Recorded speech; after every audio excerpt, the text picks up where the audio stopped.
Hey, Jordan, how's it going? Rob, what's up? Not much. I just, I'm feeling a little bit of regret when, when Elon hired us to, advise him on, how to take over Twitter and how to best optimize things. I thought we were pitching him some really good stuff. I felt really confident about the package we put together. And just in retrospect, I'm seeing the way that some of this stuff has been implemented over the last couple of weeks, and I'm feeling a little bit of regret. I feel like there's a few things we could have done differently here, and kind of unfortunate. Yeah, I don't know. I look, we wanted him to cut costs, and I thought, hey, fire 90% of your staff was a good idea. Right. That's how it's done usually. Like yeah, I don't know if that was the best advice we could have How given many him. people do you need to run a website anyways? I mean, back in the day, I had a live journal. It was easy, You just need a few people just to keep the engine running. I don't know what you would say. Well, I just thought, look, we said you need a webmaster. Every website needs a webmaster. You need 2 to 3 moderators who can serve more as an administrative role, interfacing with the public, and can liaise with the webmaster. And that's really it. Like, what more do you need? I don't know. Maybe we should have like learned how some of this stuff works before we dove into this. But I don't think so. Yeah, fuck it. What a shit show. What a shit show. It's been a mess. Twitter it's been funny to watch, kind of sad. It's like we talked about with our guest David Roth. It's for so many people who use that site. You've met a lot of interesting people on there. That's where you and I met. So yeah, absolutely. It's definitely it's played a role in shaping my adult life, for better or for worse. For Maybe sure. a little bit more for worse than better. But yeah, that's the kind of thing that it's like I've talked about in the past. How I think there's a part of me that would welcome Twitter going away, because it's absolutely given me at least mild brain damage. And that's putting it lightly. But at the same time, as I've met all kinds of interesting people, it's totally changed the course of my life being on this stupid website. So I can't help but feel a little bit nostalgic. And who knows, again, you mentioned we got into this with David Roth in a couple minutes. Who knows if it's really going away permanently? Probably not. But just the idea that it is a possibility, I think is surprising to me, because that's not something I really expected, to even be considering that possibility. But it really seems like at this moment, it's at the very least, it's a possible outcome from what is happening right now. Yeah, absolutely.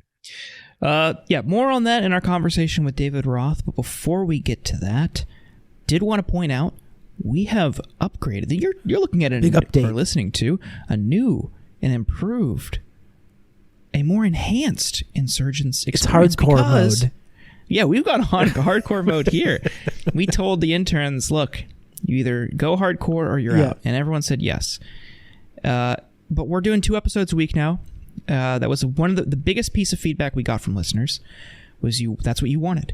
To justify a subscription. So we appreciate your support. If you can subscribe, go to theinsurgents.substack.com and you can become a paid subscriber and now get access to 2 episodes a week. Hear our lovely voices 2 times a week. Yeah, along with all the previous bonus content. We've had some amazing guests appear on the show. Looking forward to Insurgents 2.0. That's what we're calling it? Yeah, we didn't go over that ahead of time, but I thought it was so good that it would just throw it out there, just manifest. I'm looking forward to even more of the content that people have come to know and love. But if you want to get those bonus contents, it's going to be 1 weekly bonus episode So to get access to that, you should become a subscriber and a paid intern of the Insurgents podcast. Right. Join the paid internship program by paying $5 or $55 annually to subscribe to this podcast. I don't think we're going to chit chat too long here. I know I think there's a sports ball happening, if I'm not mistaken. Don't do me like that. Yeah. It's Thursday night football. That's just like the most important thing to me in the fall. I love Thanksgiving because it's a full day of football. Yeah. We had this exact conversation earlier this week, actually. Yes, we did on our premium episode, which That's you can right. get by going to theinsurgents.substack.com Very nice. and becoming a subscriber. But on that note, seriously, we do appreciate people who subscribe and support the show because we've been doing this for 2 years. We love to do it. And this, we really appreciate it because it makes doing this way more sustainable. And, the more support we get, the more we can invest in the show. Maybe eventually hire a producer or do more immersive episodes or travel for the show and do interviews, that kind of stuff. We could really bring it to the next level. So we're already thinking about doing different things with video. And I really appreciate everyone who listens and has been listening for 2 years now. Absolutely. And it was really great to reconnect with David Roth. He hasn't been on the show since April 2020, which is something we talked about. A lot has changed since that time. And it was really great to reconnect with him on this one. So I think that's all the plugs and all the chit chat we wanted to get out of the way. Please enjoy our conversation with Defector's David Roth. He's going to be coming on the program right after this.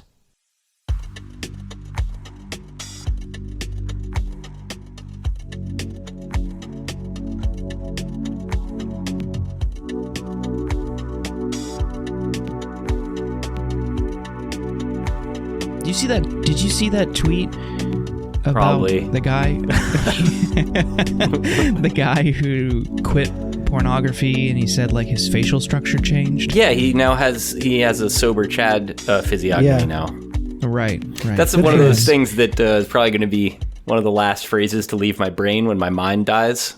Don't love that, absolutely. but what are you going to do? What are you going to do about it, right? What about him? So are you guys see the other guest on this episode?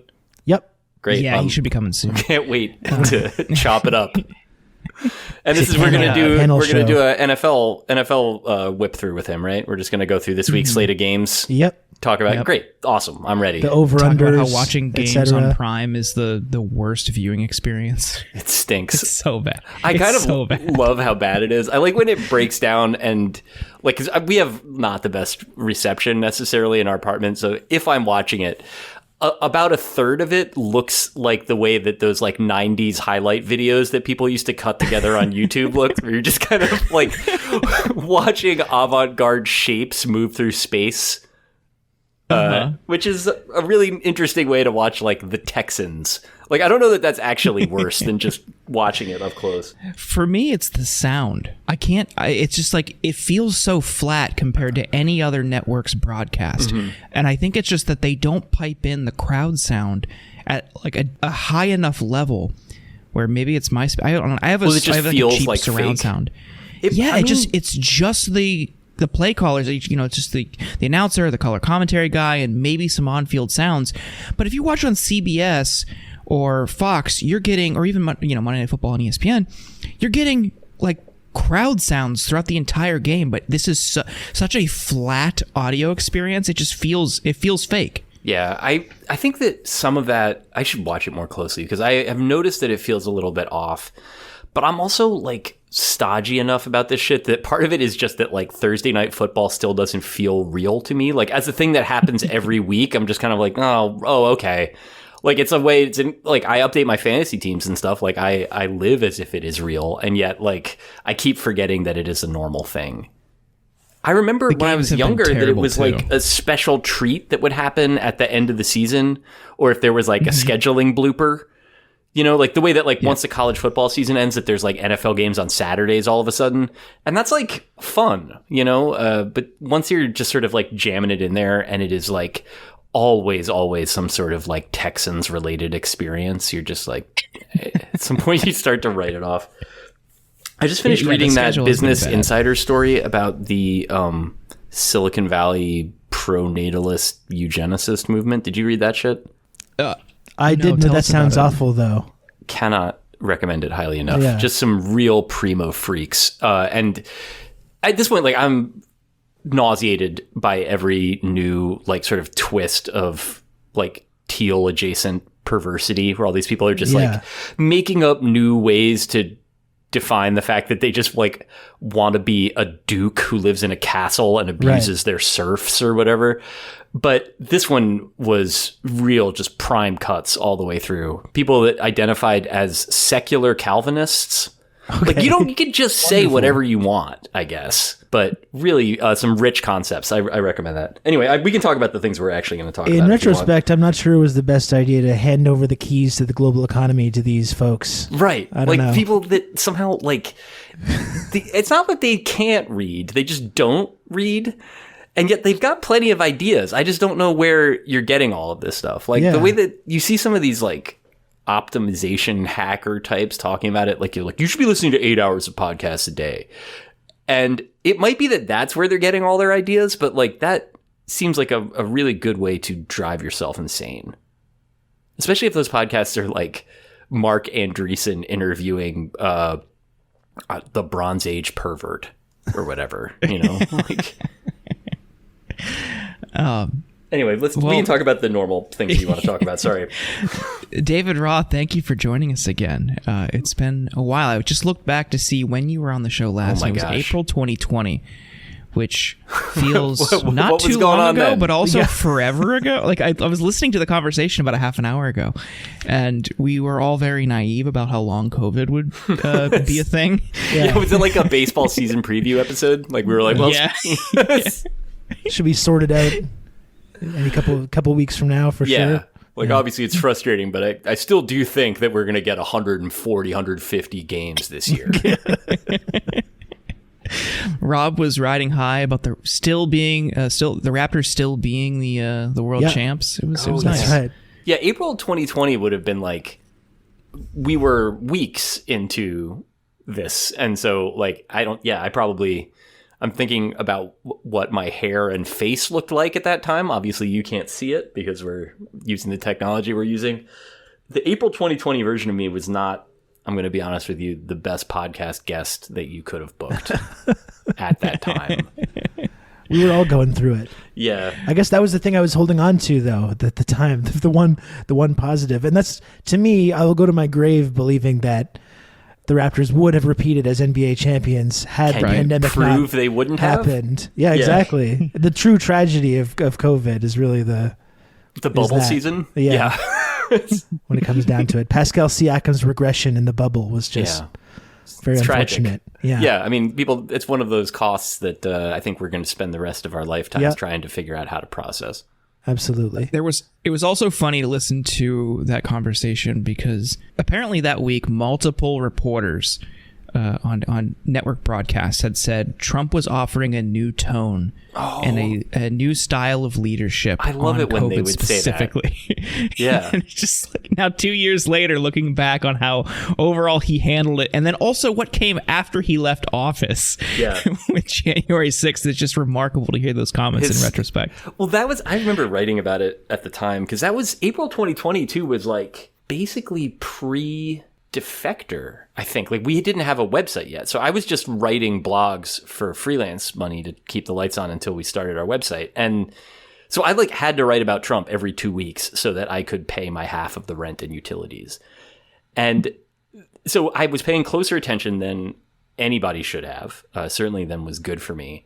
And so every time one of those stories would come out, I think I did finally write one about like, we need to, like, not we, I was like, Peter Baker of the New York Times needs to stop remarking on the somber new tone that the president is bringing to this, because it was like, they have to be there every day writing a new story. And every day he was going on TV, and like 2/3 of the time was just him being like, I saw Cheryl Tiegs, you know, she was very nasty and very rude to me, actually, at Limelight. This was 1986 or 87. She was on the downside. And, you know, and then at the end, he'd be like, 1,000 people died today, but not really. and the idea that like one time out of 10 he would have gotten some bad news right before he went up there and would be like, briefly, tangentially, and like only cosmetically would seem disturbed about all the bad things that would happen. And then everybody would like hop to it as like that being the fucking moment that he finally became president. It wasn't the most maddening thing. Like April 2020 was an extremely fucking dark time for everybody, but like in my life as well. Like, but the idea of like seeing that at the time, I think was like twice as offensive.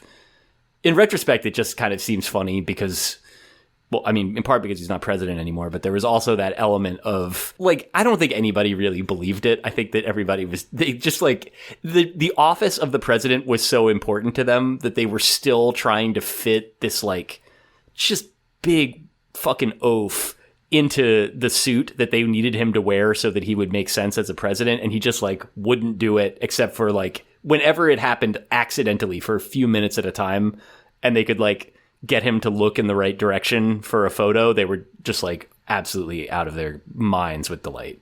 Now he's back. Yeah. He's running again. He just announced the other night, so we thought who better to have on to break it all down than the Trump whisperer himself. David It's like your curse. Thank you. Welcome back. So we're not doing an MLB offseason because I had been told we were going to do projections for every team. You know, once the Guardians got knocked out, I lost interest. I can't stand that the Astros winning. Like, the Astros face basically, like, no punishment for cheating to win the World Series. That is just, like, mind-boggling to me. But not only did they face no punishment for it, their fans are mad about the punishment they didn't face. They're still kind of being like, haters tried to take us down. It's like, the haters explicitly did not do a fucking thing. Just people making mean comments. Yes, is just like frustrating for them. You're mad that I'm a little mad that you cheated in the World Series 5 years ago. Like, I'm sorry, that's the worst thing that's happened to you. You've been back every season since. So, yeah, they've actually managed to like. I'm not even like mad at them anymore. They've like gotten rid of the most annoying guys from that team. At this point, they're just kind of fascinatingly grim to me. There was a story earlier this week about how their owner like really misses Jeff Luhnow, who is the GM of that 2017 team, and like just remembers all the fun times they had when the entire team was run as a McKinsey engagement and is still kind of pining for it. And again, it's one of those things where that's where the Astros are useful now. It's just sort of like as a way of taking the temperature of how rich people are at this moment. We can talk about Trump. We don't need to talk about the Astros. So you said he's running for president again. 6 years of talking about Trump again. I don't mind taking our time. Getting into it. No, it's good. I love thinking about him. I love looking at him. Who doesn't love that? So did you watch all or most of the announcement? I saw little bits of it. I saw the clips. That's about as much as I think I was gonna. The bits of it that I enjoyed were his security guys not letting people leave when they were bored. That like even the little like basically they had the seating set up for what looked like what would qualify as like a medium-sized to large wedding. Yeah, worth of folding chairs. They had all had a little bit too much of that ham from the classic the Mar-a-Lago buffet. Steam table, everything is served at the ideal temperature, which is 77 degrees. Yeah. You want everything to be slightly above room temp. Yeah, but even those people, and it was like they couldn't get any of the real, like actual fucking rainmaker Republican types to come down. So it was just like congressional candidates that got their asses kicked in districts that had been drawn up for them. Like the J.R. Majeski guy from Ohio was down there, and Carrie Lake sent her regards. But it was mostly just like the absolute like F tier dudes. Like the guy that dresses up in the suit with bricks on it because he's like the wall guy. Like all the meme dudes were there. Yeah. And even they, like after like 40 minutes of Trump just kind of like maundering on, were like sort of trying to make it to the exits and they weren't allowed to leave. Well, and it was funny because you could tell that this had been kind of planned under the assumption that there was going to be this big kind of red wave, overwhelming red wave that he could then take credit for, which didn't really materialize. It was actually very funny because he was saying, I was telling you, if you get 1 or 2 seats, by the winning, you're going to be lucky. It's like Trump famously is urging caution, right? As usual. Just trying to keep it realistic. And also, this is the thing that a lot of people don't, I think, appreciate about Trump. Whether you agree with him or not on the issues, the man is a student of history. Yeah. He knows his stuff. And so he knows that during the midterm of an unpopular president, the out party always loses. Yep. That's you know what? It's all like the consultants gravity. missed it. Yeah. Yep, they did, but he was on top of it. He was looking because he has a lot of his own people doing polling. He has Kevin Sorbo,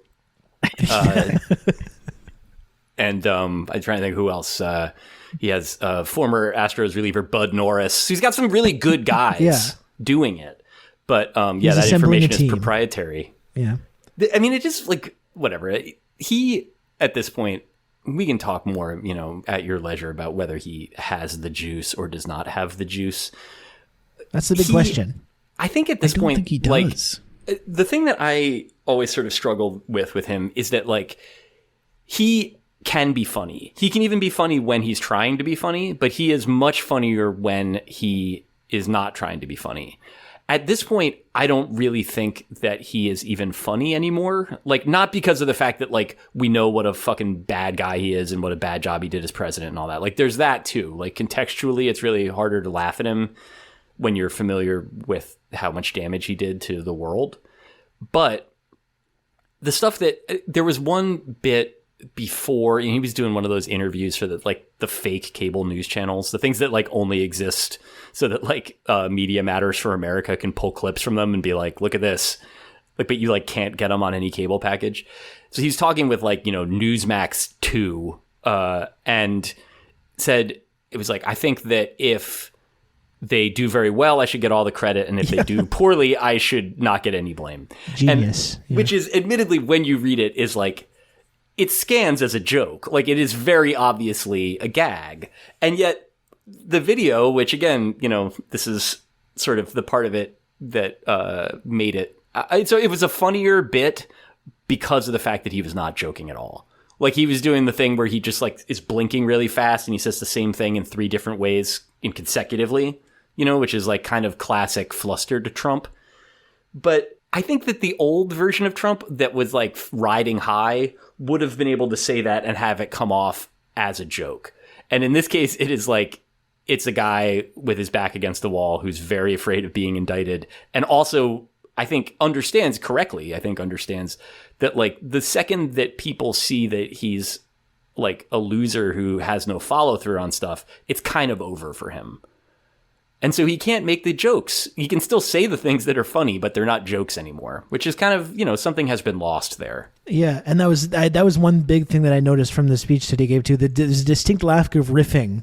There was no crowd work, very little crowd work. And those are his people. Like that's the real audience that he wants to speak to. Like, you think he wants to go to fucking like Tulsa and talk to like a bunch of people who, if he saw them in real life, he would avoid touching? Like, yeah, these are the boat dealers and the... Yeah, like he wants the real deal, like fucking the Mar-a-Lago types, like people that like claim to be dukes, but they're not, or just a guy who's sort of like an orthodontist whose like actual job is just repeatedly getting divorced. Like that, those are the people that he really like vibes with. And, and they obviously like, they're all going to suck up to him too. And even there, like, yeah, he's just not getting the energy back because he's not putting it out there in the first place. Yeah, that was my takeaway. He was very low energy.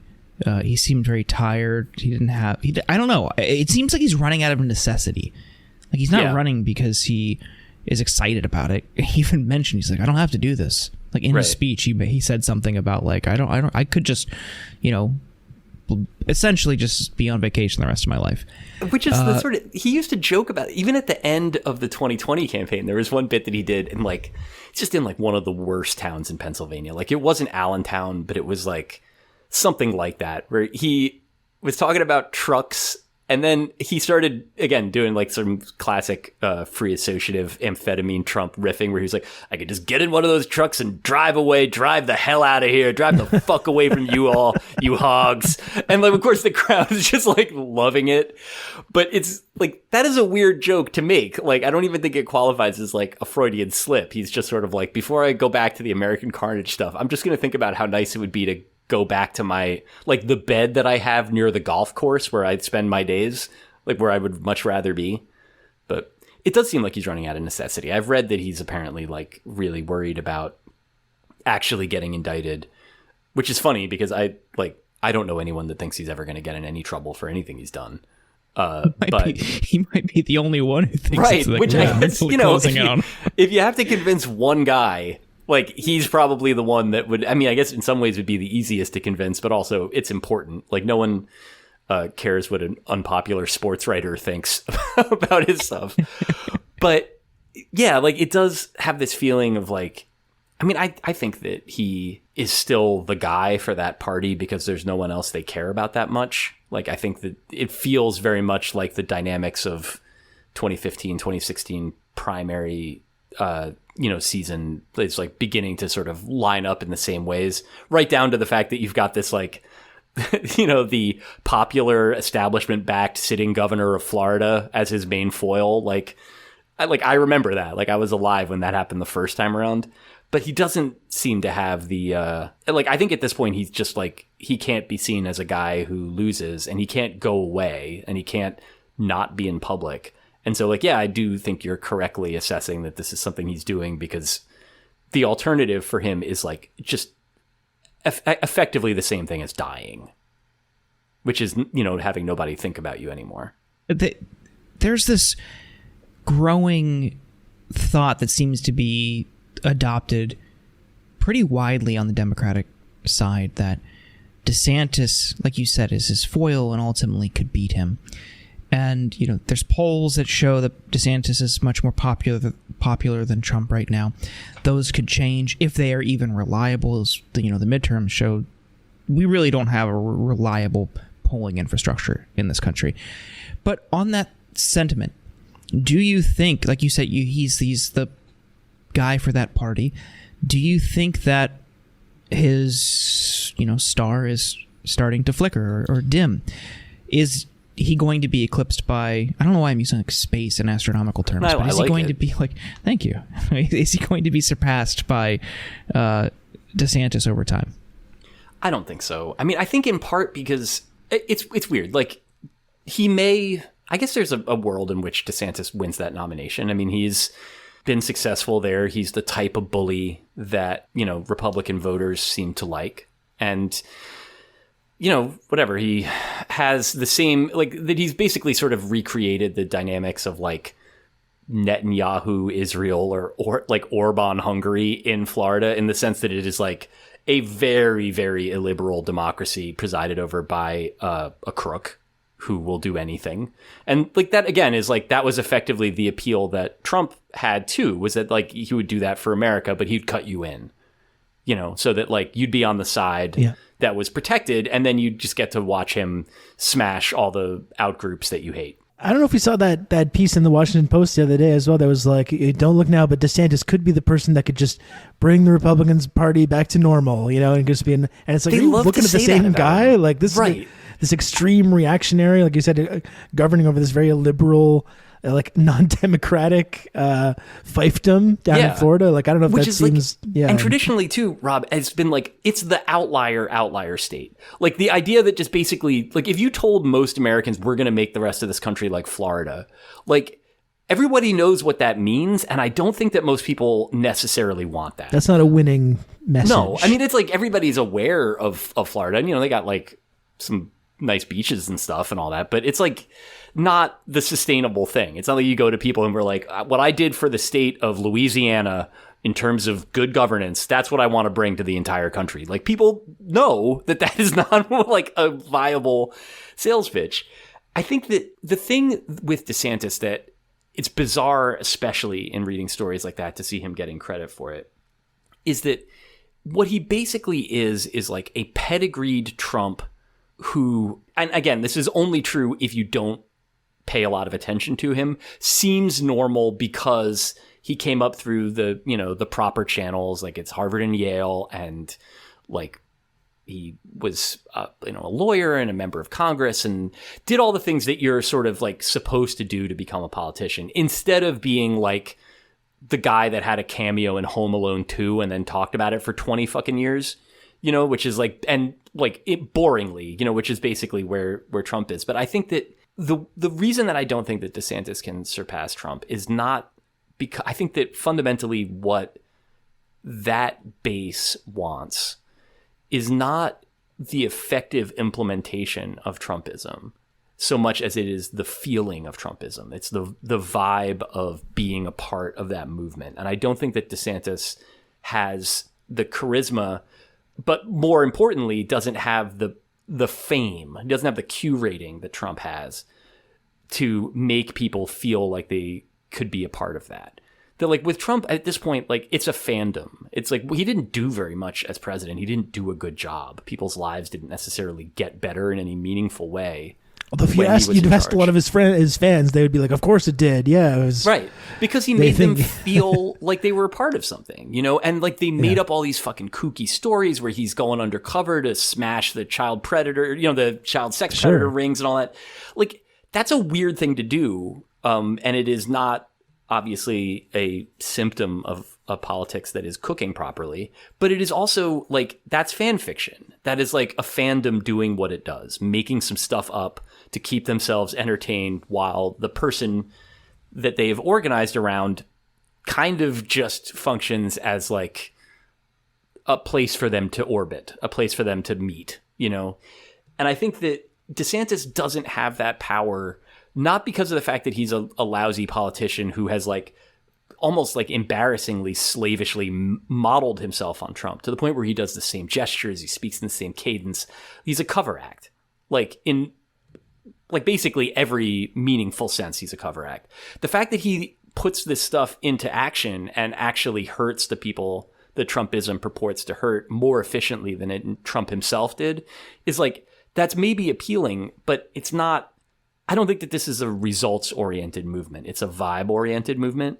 And so as long as there is the real thing on the menu, like as long as there is even this reduced version of Trump, I think that they're going to choose that instead of choosing the ostensible politics behind it. Because I don't think the politics behind it ever really mattered that much beyond sort of the tonal element of it and sort of where it's directed.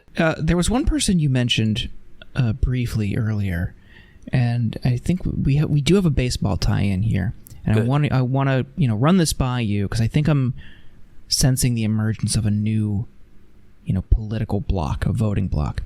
So you mentioned Carrie Lake. She sent her regards.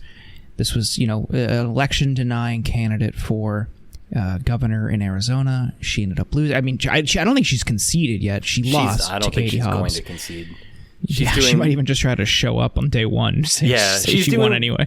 One of those like sort of post 2020. You remember like Rudy Giuliani's election fraud hotline where you could like call in and basically be like, I saw a guy voting and he definitely wasn't a real guy. Like that was a werewolf. Like so he had that. She's doing like a video version of that right now as we speak on Twitter. Not very convincingly, but is doing it. So we've got Carrie Lake in this world. We've got Boebert, who is in a tough race. It looks like it's going to a recount. But these are people who are on the fringe of the Republican Party. To be very charitable, these people are lunatics, but they have a common supporter, both of them. Baseball legend Lenny Dykstra, and I'm sensing I don't know if you've seen this, but Lenny Dykstra is like a reply guy to both of them. I'm familiar with Lenny's online presence. So I'm wondering, I think we've got the conspiracy sweeties in the Republican Party that Lenny Dykstra supports. I think we're seeing the emergence of Dykstra conservatives, and I wonder if there's if this movement has any legs. Based and bay-pilled. That's so you got to do it. So Dykstra is an amazing case too, because I'll date myself with this. He was my favorite player when he was a Met when I was a kid. He was on the first teams that I remember really watching, like the '86 championship team. At that point, he was just like a scrappy guy who had a reputation for being an idiot, even by ball player standards, but in a way that like was endearing. Like called everybody bro and definitely couldn't read. Like just kind of a dummy. Then he went to Philadelphia and started taking steroids and briefly was, much different as a player, and then his body fell apart. So the person that posts from Lenny Dykstra's account is not Lenny Dykstra.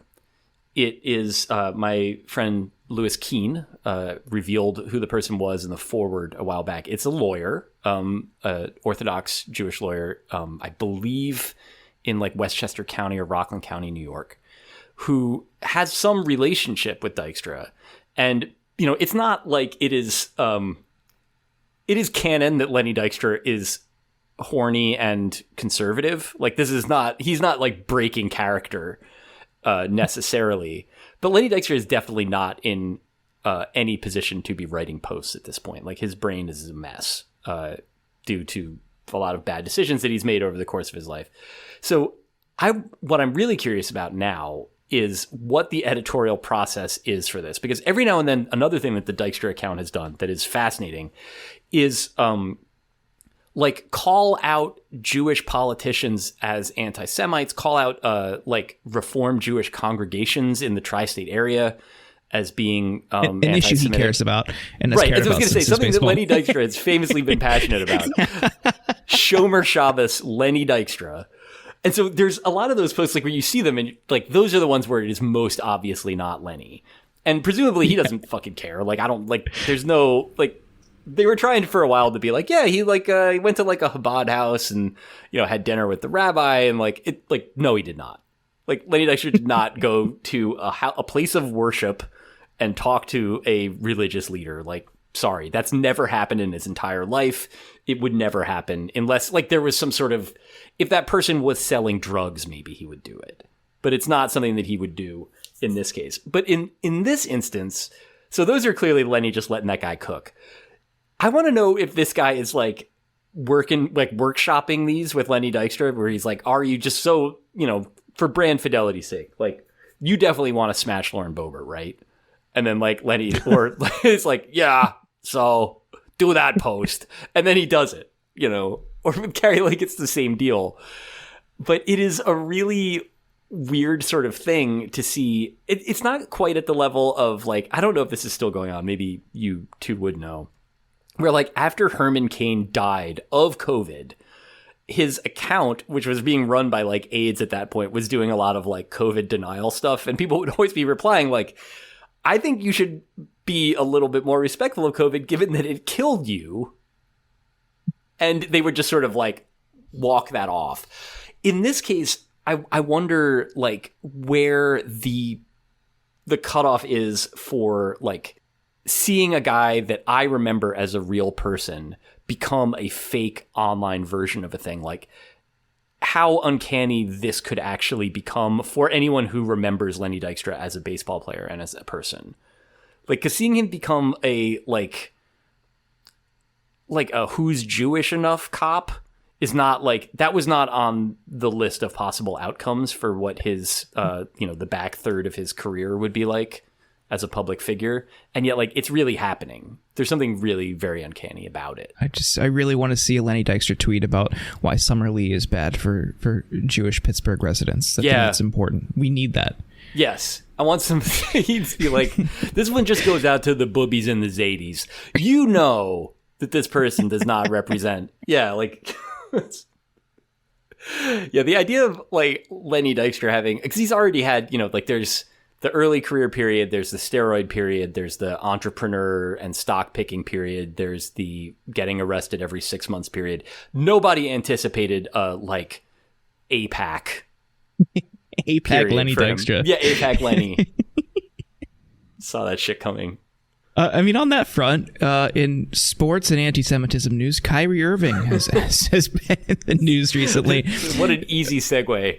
Yeah, I didn't really set that up intentionally, but I guess now, like, what better time than now? Jarringly so, but yeah. So, Kyrie Irving, who I just will only choose to remember him as the guy who helped bring a championship to Cleveland, and nothing else about his career has ever happened, and that's the only thing I'm going to think about.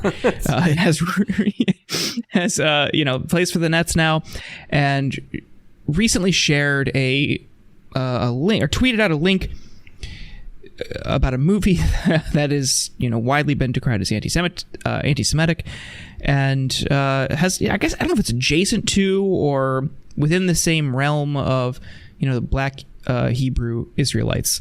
Yeah. And this led to wide denunciations and ADL criticizing him offering up a donation, which they rejected, and some time away from the team and sitting out games. He offered up kind of an apology. He lost his Nike deal also. He offered up kind of an apology, but some people think it's insufficient. What do you make of Kyrie? What's the buzz in Brooklyn about the Nets star? So he's apparently going to be back next week. That the team has determined that he has made enough progress through his program of learning to not be so anti-Semitic out loud all the time on social media, and so that'll be interesting to see. Like, I think you could pick a lot of places that would be better to be overtly and repeatedly and unapologetically anti-Jewish than Brooklyn, New York.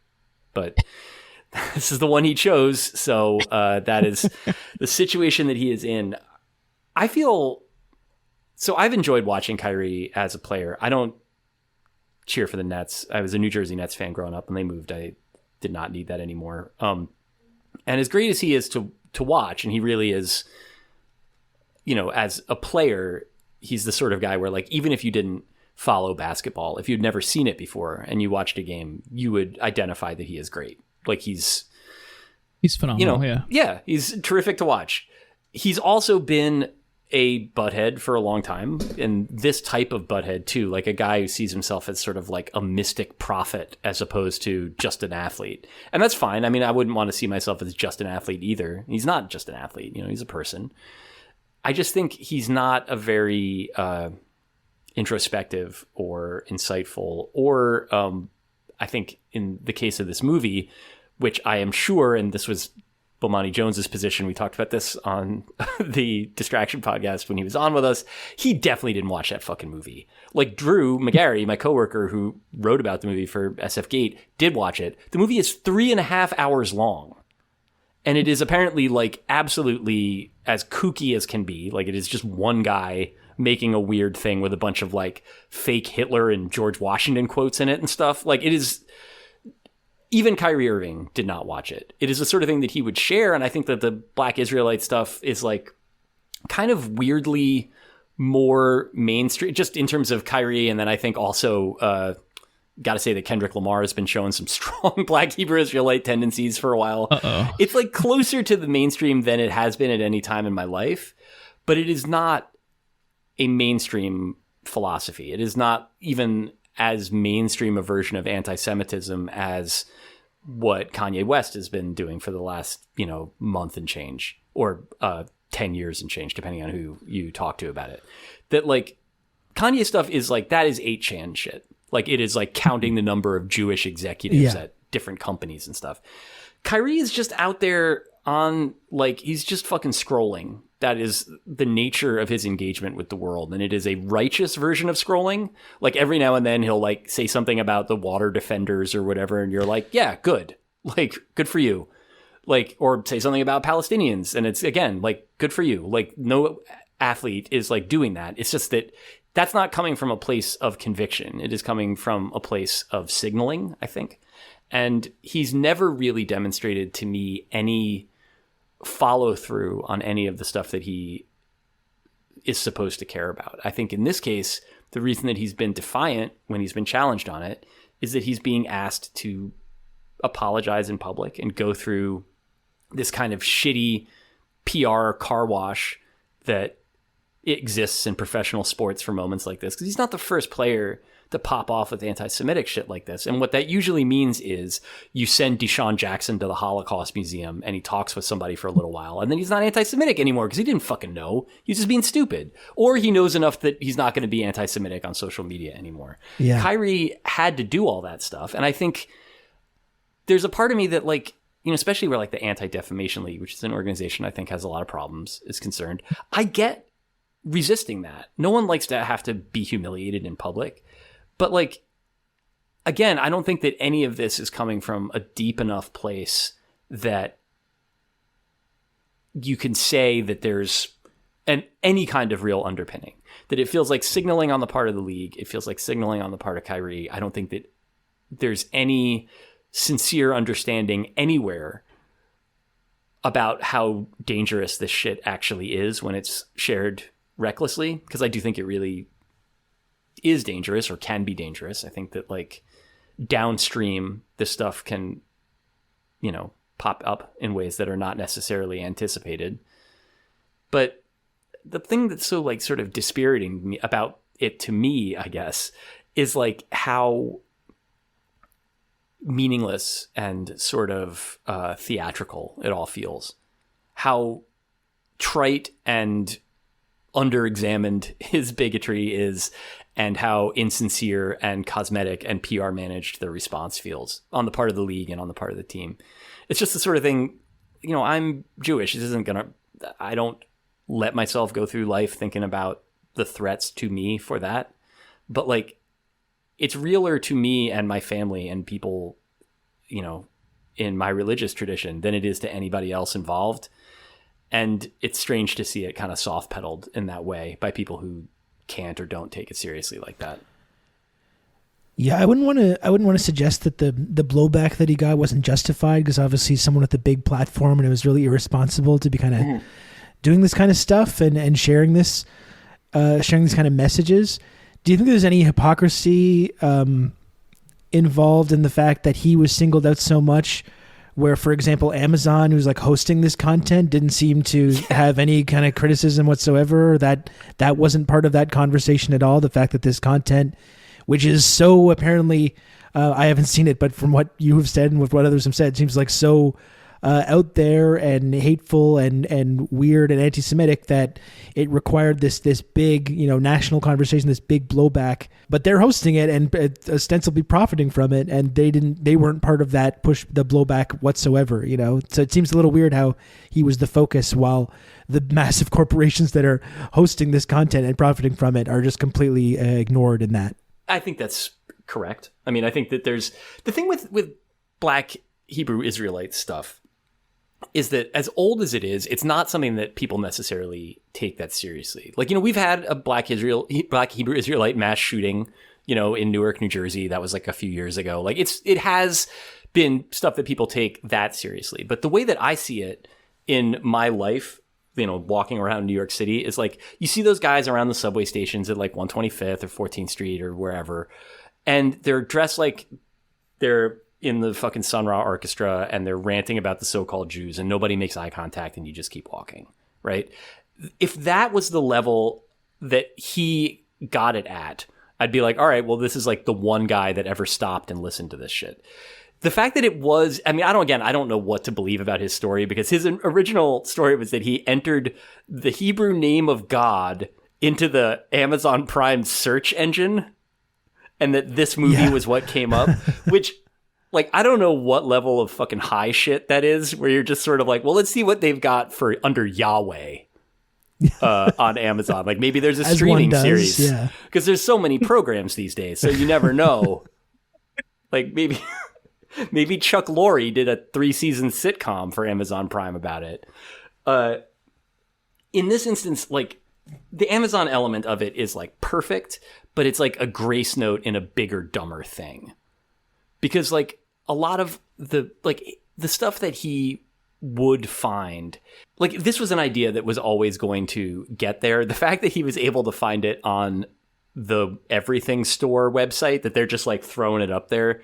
Another reason to believe he probably didn't watch it is that it costs $12. It's not like free to stream. It's not, you can find it, but you still have to you have to seek it out. You have to pay for it, whatever. But that has, again, there's something kind of perfect about that. The idea of being like, any poisonous, stupid thing that could make you crazy and toxic at work and in your public life, like, you can find it out there. And it doesn't have to be like on the dark web. You don't even have to leave your apartment and walk by the weird guys yelling about the Jews outside of the fucking Atlantic Avenue station.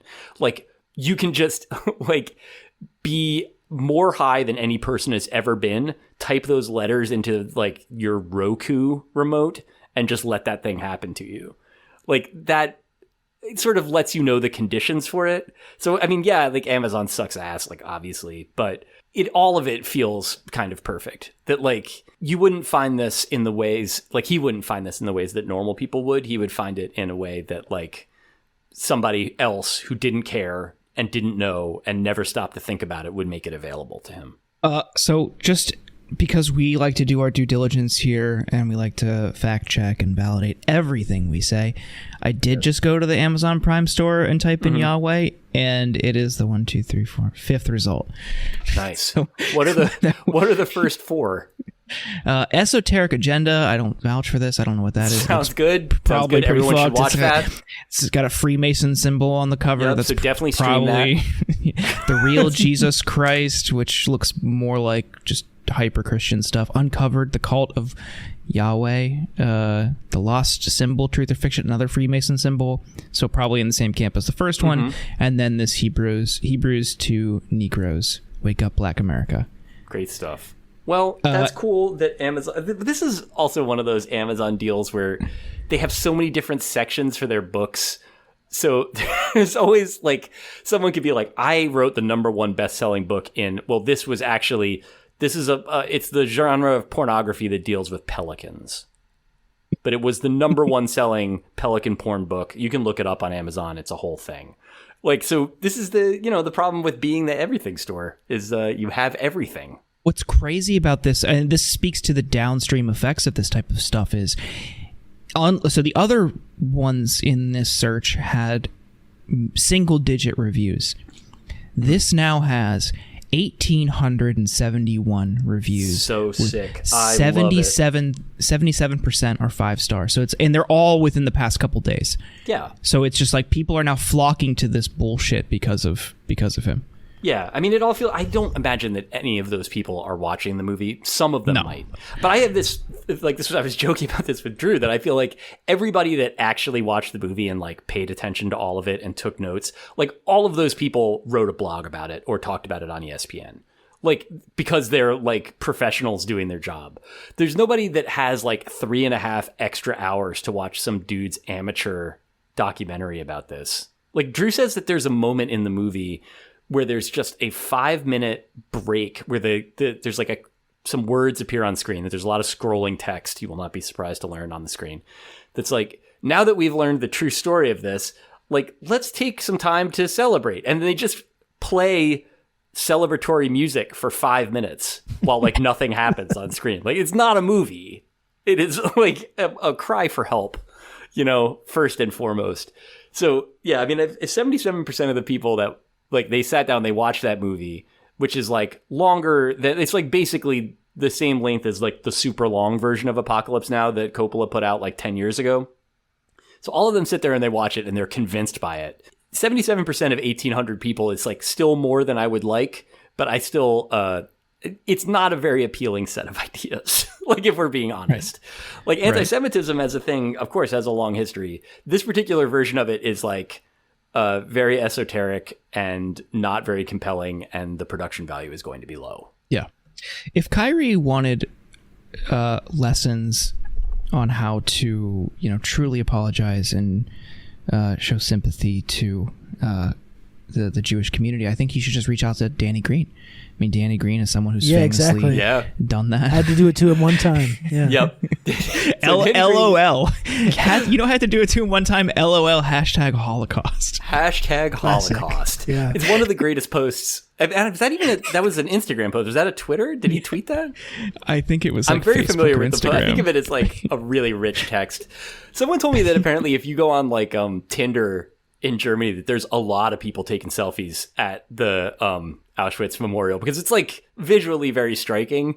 But Danny Green doing it where he's, like, got a fanny pack on and he's, like, cheesing to beat the band, throwing his hand up. Yep. Yeah. It's like, we had to do it to him. Like, what did you have to do? Don't do a damn Daniel post at the Holocaust Museum. It shows him for a little bit of respect. Well, didn't Pete and Chasten did it too? They sure did. This guy. His was more like a brooding, like a. Yeah, it was more like a much to think about. Yeah, exactly. The other one that I love, while we're talking about great moments in social media that shit on the Holocaust that killed all of my family in Europe, you gotta tip your cap to Representative Clay Higgins of Louisiana, who did a video. He loves to do videos where he, like, basically sounds like the Cajun version of Bane he does like a weird monologue where he's sort of like, I've been here in the gas chamber at Auschwitz, and of course, it makes you think about people trying to take your guns away back in the United States. My God. And it is like, and it's really dark, and he wears like, he basically dresses like Christopher Lloyd's character in Who Framed Roger Rabbit. So he's got like a scarf, and weird glasses, and a hat. And he's just sort of like holding forth on some Newsmax shit from inside of, a death chamber. I guess you can do whatever you want at that museum, but the one thing that you can say that all of these people have done there is that they did not think for any even brief period of time about why it was there or why they were there. So yeah, maybe that would be the move for Kyrie. Just get up with Danny Green, figure out how to frame your apology selfie, and then get yourself to Eastern Europe. Yeah, the one of the videos I found on Clay Higgins from NOLA.com is like clips of his videos from Auschwitz. And, obviously, like, as, we've seen, I don't know, I haven't been there, but I know we've all seen, pictures of how it is today. And you have like huge piles of shoes and showing just the scale of how horrific it was. And he's just like filming a selfie video in front of these things. Yeah. And that's one of the things I do appreciate about the Holocaust Museum in DC. You can't take pictures or videos. Like that just leads to wildly inappropriate things. I'm not saying Auschwitz is handling how they run the site it's definitely easier differently. But like, if you're a dumbass, it's definitely easier to have a classic dumbass's experience there, I think. Well, the thing is, I've been to Dachau, and I just can't imagine taking that in with that attitude of like, hey, this is cool. Like it's really not. It's quite just like you're walking around, you're like, yes, very somber. Yeah. What is good for lunch around here? Like it is definitely just one of those things where you're like,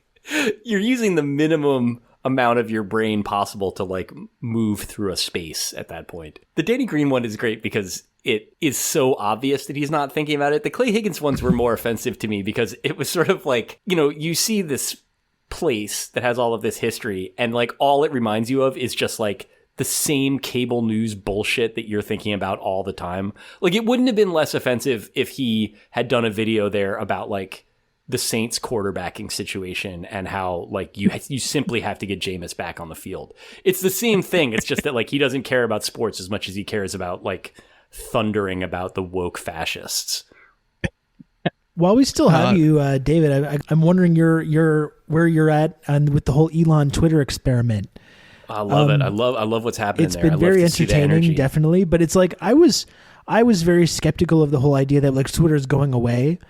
I could see everyone got over that pretty fucking fast. Yeah, right? I mean, I felt like it could sort of get worse. Like people could leave, but I feel like it's always going to kind of be there. But now I'm starting to second guess myself. Like I just saw that post just from an hour ago, where they're saying effective immediately, all office buildings are closed and badge access is suspended.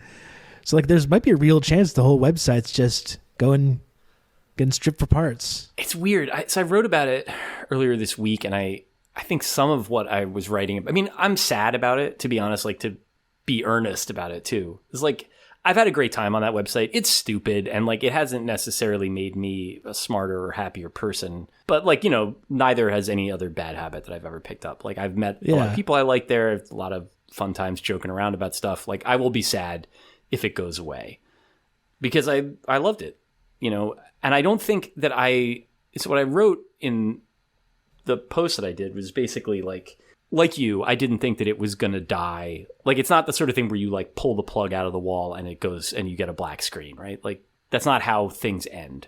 Like, they go through this sort of death spiral and people leave and it becomes unworkable. And, that becomes kind of like a cyclical thing.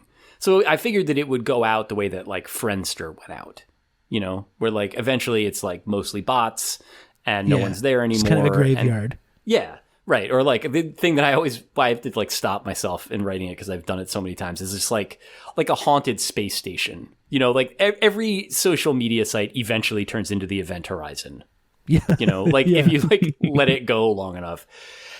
But in this case, it's like this, not just like the sort of arbitrariness and sadism with which Musk is running it, because like that is how he operates. And I can't tell if it's just like if he's like trying to show off for like Joe Rogan or something like that, or if that's just like the way that he is. Kind of doesn't matter. I mean, it's like a dicky way to be no matter what. At this point, like the choices that they've made are more capricious and more cruel than I think I had expected in terms of firing a lot of people, at sort of like cutting away at the capacity to just like be a website, to like sort of do, because it's a complicated thing to be Twitter. Like it is, like, obviously it's expensive, which is why it never made very much money, but it's like, it's in all these different countries, it's used in all these different ways.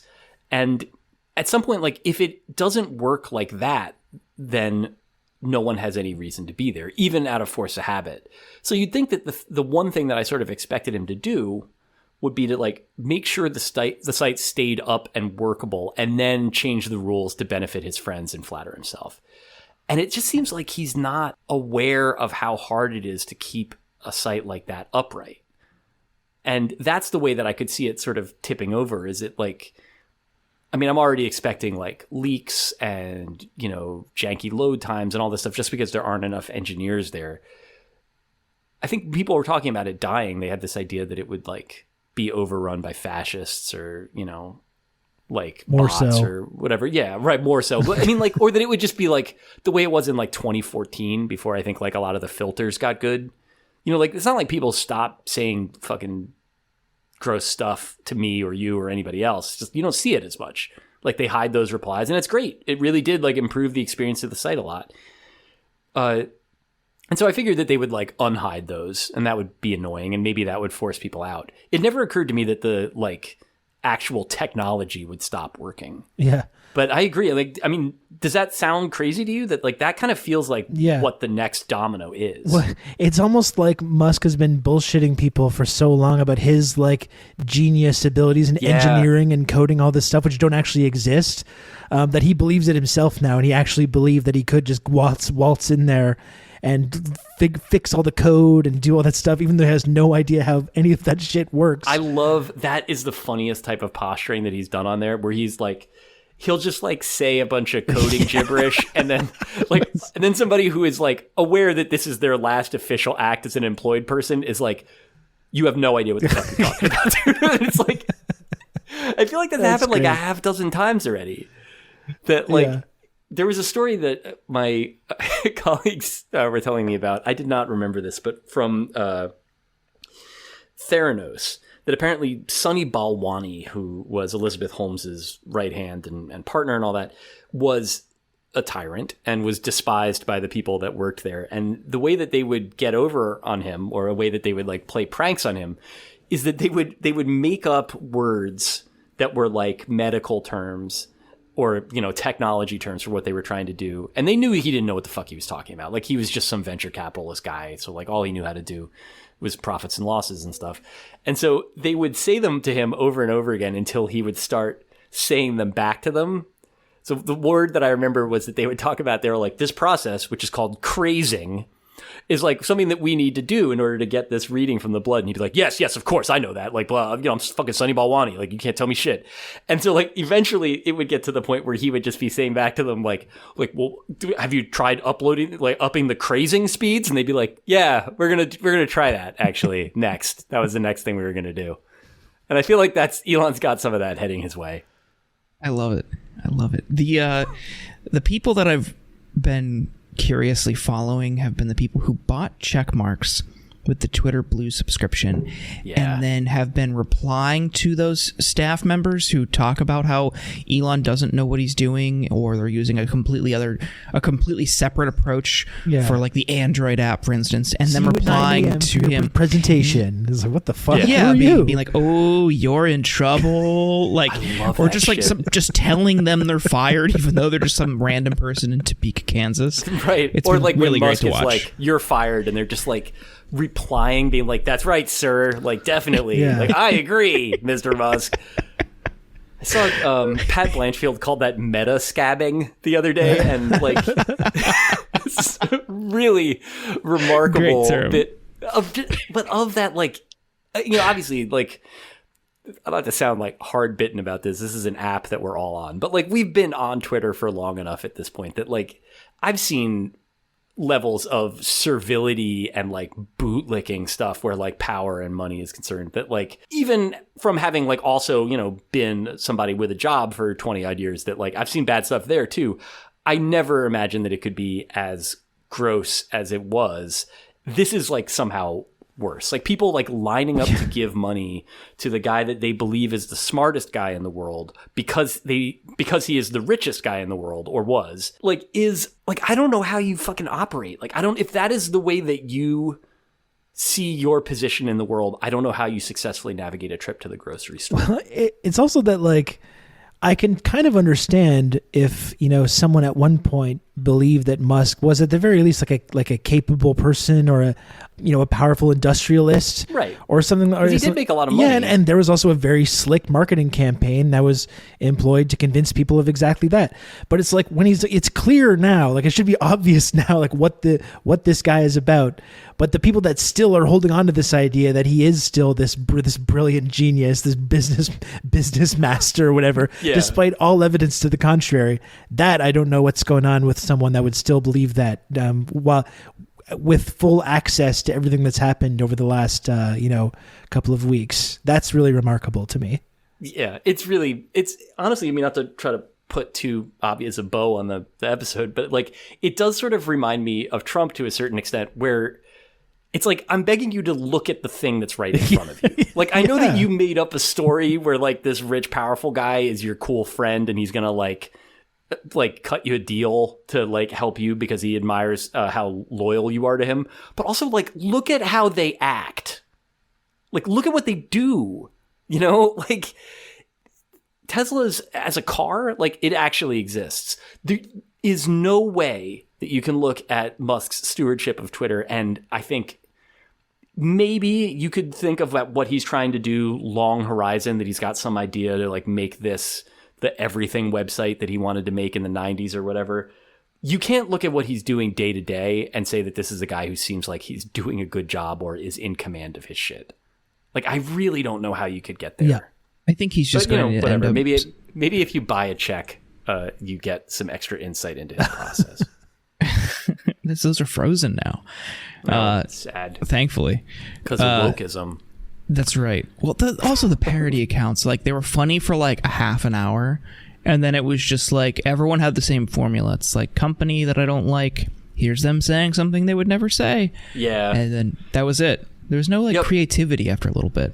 That's the thing with Twitter, man. It's a great place for jokes, and yet a great deal, like a overwhelmingly high proportion of the jokes there are awful.